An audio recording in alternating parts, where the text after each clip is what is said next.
Coming up on SEO Lunch, Facebook becomes more marketable. And is Google killing all of our search results?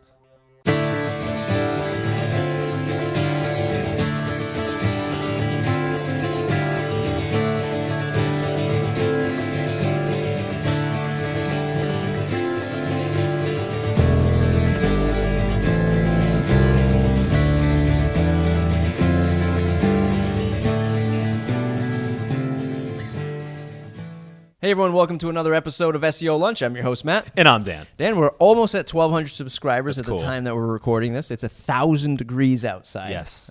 So we're trying to stay cool in the studio. We're in New England, so 70 degrees with 120% humidity. That's right. I heard on the news today that it's 90 in the mid-90s, but it's going to feel like it's over 100, so it's pretty crazy. What is this show all about? We take some of the top SEO web marketing news from around the world, smash it together in a nice appetizing lunch, because we hope that you're watching this while you're eating your lunch on your lunch break. Absolutely. Slocumstudio.com/subscribe to join the mailing list.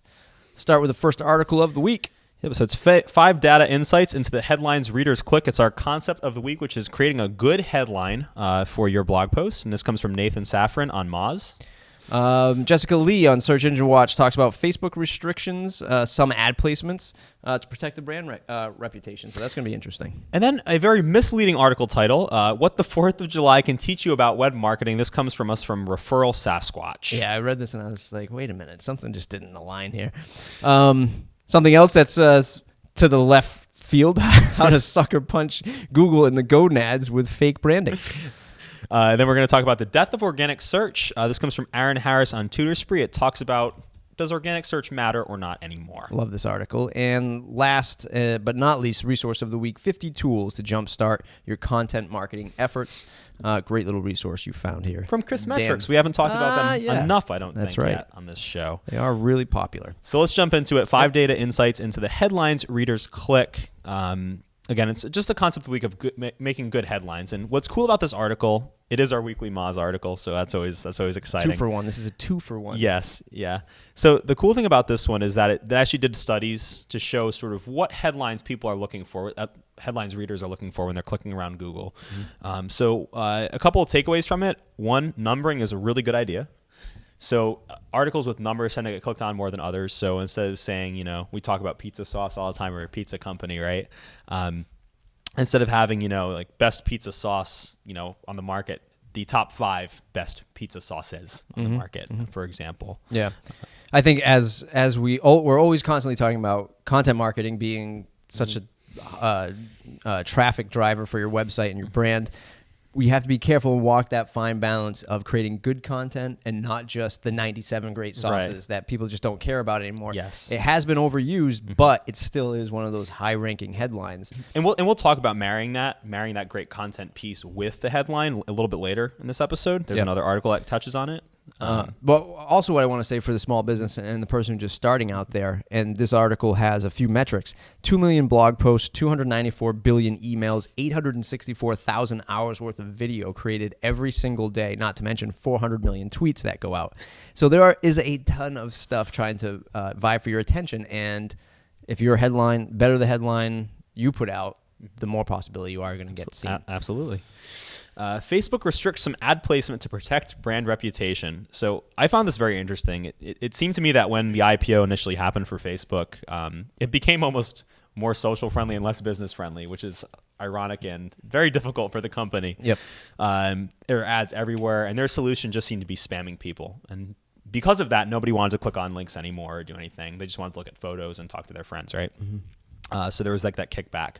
Well, now what Facebook's doing is if you have your brand page, so your own Facebook company or business page, they're actually restricting the amount of other advertising that would be on that page. They're getting rid of it to a good degree, or at least just restricting it.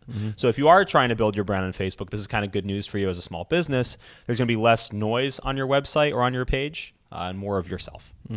Yeah, I mean, I really don't have too much to say about this. I think that Facebook ads are maybe coming back on the rebound with having just a better product in general. Yeah. At first, it was great because it was the only platform you could really drill down on demographics, and then it got way too noisy. They do have a pretty good review process in place, you know, and they won't take too many ads with too many, you know, for example, too many words in a photo. You know, they don't want you promoting text outside of the actual text they allow you to put in. So here's to a better review process. Absolutely. A couple days ago was the 4th of July. It was. Or about a week ago when this is posted was 4th of July. So we have this article that has nothing to do with 4th of July, even though it says it in the title. But I still digged it. As somebody who's into the marketing side of things, it goes over that old marketing concept of AIDA, which is AIDA, or attention, interest, desire, and action. And I thought it was just a great marketing refresher of this article. Yep. Basically, applying it to what we're doing here with web marketing, you know, get somebody's attention with your headline. But then you have to write that compelling article. And this is what I was talking about when I said we bring this back, is a headline's only so good, because then you're going to have that high bounce rate when people click on your article and they just leave. 97 good pizza sauces, and somebody clicks it and they just scroll up and down real quick. They go, okay, I'm out. Crack out of there, right? So getting somebody's interest by pulling them in, getting them into your brand, giving them that desire to sort of contribute to you or help you out in some way or talk to you. And then the action being subscribe, you know, buy this thing, whatever it may be in your case as a business. Yeah, and a perfect example of this, yesterday I was able to take my MailChimp list from the Matt Report, and because it was a U.S. holiday, I was able to segment just my U.S. listeners and the non-U.S. listeners, and I sent them 2 separate emails to get some feedback about the show. So it's a perfect example of once you get the attention, you build the interest, you get the desire, and then your action. Not only now are they signed up, but now I can actually tap into my list to get some feedback about stuff. So really good information. I tell you one place you're not going to get good feedback. Yep. Google search. Nope. So basically, the next 2 articles are going to talk about that extensively. The first article comes from Jacob King on jacobking.com. Honestly, a lot of this was sort of, I didn't really like it too much, but there were some good things that I took out of the article. Basically, he talks about gray hat policies. To me, they just seem very black hat. Yeah. You know, very, very antagonistic. You're still gaming Google's system in this case. Yeah. I think this is more like, you know, flying in the face of Google. Like, look, we can still do this stuff, even though you're saying we can't. But then at the end when he says, or you could just go create good content. It's like, so. Yeah, but I will tell you there were a few takeaways that I thought were really nice. Some research done into the fact that going social with your brand is always a good way to get a Google boost. So if Google sees that, you know, you have a Facebook profile, Twitter, all these different websites, and you're contributing that way, it's a much easier way for Google to find you in the system. And one thing that I thought was really neat that we don't really talk about is creating a fake persona. As a creative person myself, and creative mindedly person myself, I thought it was neat to have like this alter ego or something, even if it's just for fun, to help build your brand. I haven't really thought about that in a while, so I wanted to bring it up to your attention. Yeah, I mean, I guess same thing. It's like if you were the local pizza company and you went and registered, you know, your pizza company name sucks.com, and you were able to like capture that persona of the brand that everyone says sucks. You could kind of fill the shoes and battle yourself in some kind of weird third dimension way. Your pizza company create your Chuck A. Cheese, your rat, your pizza rat, and, you know, but interesting to talk about. It's the more interesting discussion is how closed Google is getting. Yes, and how much their search platform is no longer a search platform. It's their marketing kind of gig. And that brings us to the next article, which is Death of Organic Search. This is from Aaron Harris on Tutor Spree. We talk about organic search all the time, taking, you know, what you love as a person, if you have your Google account, and basically giving you your own recommended suggestions. But what they're finding, and what Aaron Harris is finding in search, is that less and less real estate on a web page, on a mobile device, on a tablet, anything like that, is actually delegated to your search, what you want. There's a lot of advertising. There's a map of where the nearest, you know, Italian restaurants, and the example he uses are advertising on the side as well from AdWords, like just all these advertisings everywhere. And when you're on a mobile device or a tablet, like almost no space for that, because it's such a limited space to begin with. They put their advertisers first, and now you don't have a real decent search. Yeah, I really love this article because in his first example, he's using a 13-inch MacBook Air like I have right here. And he shows that when somebody searches for auto mechanic, because that's a local term. Mm-hmm. There's going to be a map, and there's, of course, going to be ads. So if you look at it, only 13% of the actual web page is available for your potential organic search results. Right. And then even those are normally dominated, especially in the local market, by the Yelps, by the, whatever major local directory is in that market. So it's showing that, look, 5, 6, 8 years ago, the whole page was just all your organic search, and then they started putting in ads. So if they're putting in ads, well, your search results have to go somewhere, right? And that's down the page. Yeah. And now we're getting so big into local and mobile. Well, now we have to put maps. Now we have to have featured maps and more sponsors because now we have to pay for this stuff. Yeah. And organic search words don't work anymore. Yeah. You can't see them in Google Analytics. How do you see them? Well, you have to buy pay-per-click ads. So that's going to be more ads. And anything that's even more hyper local, like the Italian restaurant, now they have the carousel that takes up all that space. And in his example here, that leaves 7% of potential organic search. And then if you're going up against Yelp and the bigger guys, Wikipedia, you're totally screwed.